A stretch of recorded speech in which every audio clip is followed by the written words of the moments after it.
पाकिस्तान ने इंडिया के 36 border areas की लोकेशन और मिलिट्री बेस पर अटैक करने की कोशिश की, लेकिन इंडिया के शानदार एयर डिफेंस सिस्टम ने इन सभी ड्रोन और मिसाइल्स को ऑलमोस्ट जमीन पर पहुंचने से पहले ही डिस्ट्रॉय कर दिया। इंडिया के एयर डिफेंस सिस्टम में मल्टीपल लेयर की सिक्योरिटी लगी हुई है। हम वन बाय वन बात करते हैं। सबसे पावरफुल इंडिया का एयर डिफेंस सिस्टम S-400 है, जो रशिया से हमने खरीदा है। इसमें लगे मिसाइल 400 किलोमीटर की दूरी तक के किसी भी मिसाइल ड्रोन फाइटर जेट को हवा में ही डिस्ट्रॉय करने में सक्षम है। और सबसे अच्छी बात यह है, मोबाइल एयर डिफेंस सिस्टम है, जिसको जरूरत के हिसाब से अलग अलग लोकेशन पर ट्रक की हेल्प से ले जाया जा सकता है। इस सिस्टम में मल्टीपल डिवाइसेस होती हैं। सबसे पहले काम होता है टारगेट को डिटेक्ट करना, जिसके लिए ट्रक पर माउंटेड ये रडार 600 किलोमीटर की रेडियस तक किसी भी ऑब्जेक्ट को डिटेक्ट कर सकता है। अब इसकी टेक्नोलॉजी इतनी एडवांस है कि ये इस रेंज में high speed jet, high altitude missile और गाइडेड क्रूज मिसाइल जो लो एटीट्यूड पर फ्लाई करती है, उनको भी यह 60-100 किलोमीटर की दूरी तक पकड़ लेता है। और सबसे अच्छी बात, 300 प्लस टारगेट को ये एक साथ में पकड़ने में सक्षम है। टारगेट मिलने के बाद इंफॉर्मेशन कमांड पोस्ट को सेंड की जाती है। कमांड पोस्ट बेसिकली इस पूरे डिफेंस सिस्टम का ब्रेन होता है। ये देखकर समझता है कि जो टारगेट आ रहा है उसकी साइज कितनी बड़ी है। यदि मल्टीपल टारगेट आ रहे हैं तो सबसे पहले किसको फायर करना है और सबसे इंपॉर्टेंट टारगेट के हिसाब से कौन से मिसाइल को लॉन्च करना है। जब यह डिसाइड कर लिया जाता है तो अब बारी आती है मिसाइल को लॉन्च करने की। यह काम ट्रक पर माउंटेड यह मिसाइल लॉन्चर करता है। हर लॉन्चर पर 4 ऐसे बड़े ट्यूब लगे रहते हैं जिनके अंदर मिसाइल होती है। तो एक लॉन्चर के पास में 4 मिसाइल होती है, लेकिन पीछे लगे कमांड यूनिट और रडार मल्टीपल ऐसी मिसाइल लॉन्चर को एक साथ में कंट्रोल कर सकते हैं।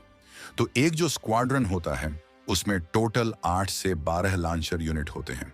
तो यदि 8 लॉन्चर यूनिट है तो 22 मिसाइल एक स्क्वाड्रन में होंगे और इंडिया के पास में टोटल 5 स्क्वाड्रन है, जिसमें 160 missile any time stand by mode पर खड़े हैं, जिसका मतलब है इनको सिर्फ कमांड यूनिट के ऑर्डर का इंतजार रहता है। ये जो लॉन्चर यूनिट होता है ये कोल्ड लॉन्च टेक्नोलॉजी यूज करती है, जिसमें ट्यूब के नीचे एक गैस जनरेटर होता है और इस गैस जनरेटर में एक सॉलिड प्रोपेलेंट फ्यूल को भरा जाता है।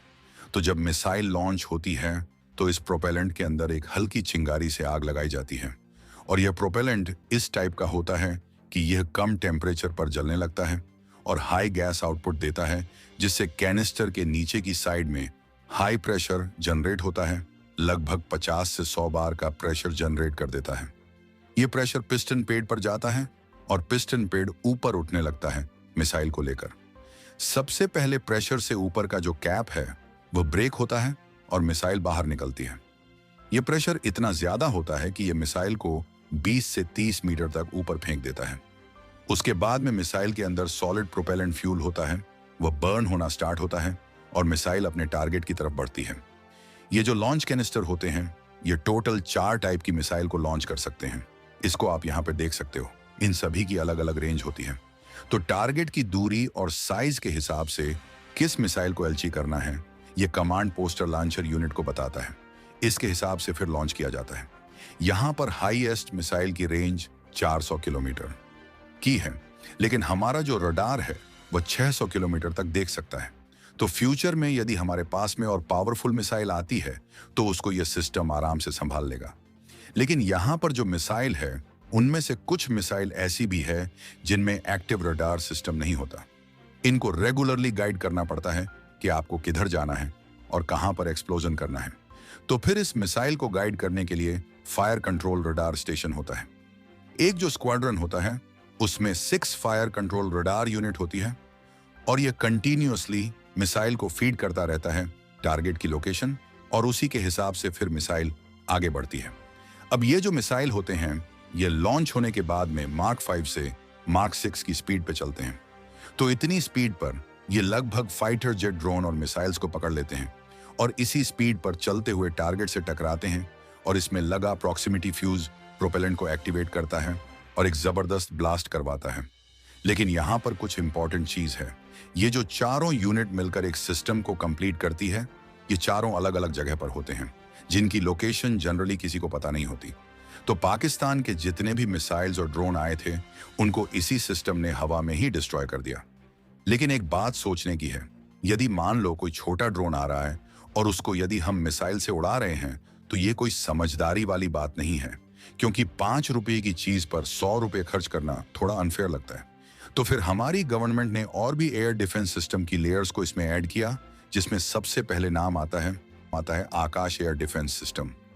और सबसे अच्छी बात यह है कि यह अपना सेल्फ मेड इंडिया का है, जिसको डीआरडीओ ने बनाया है, और यह सिस्टम 2007 से ही एक्टिव है।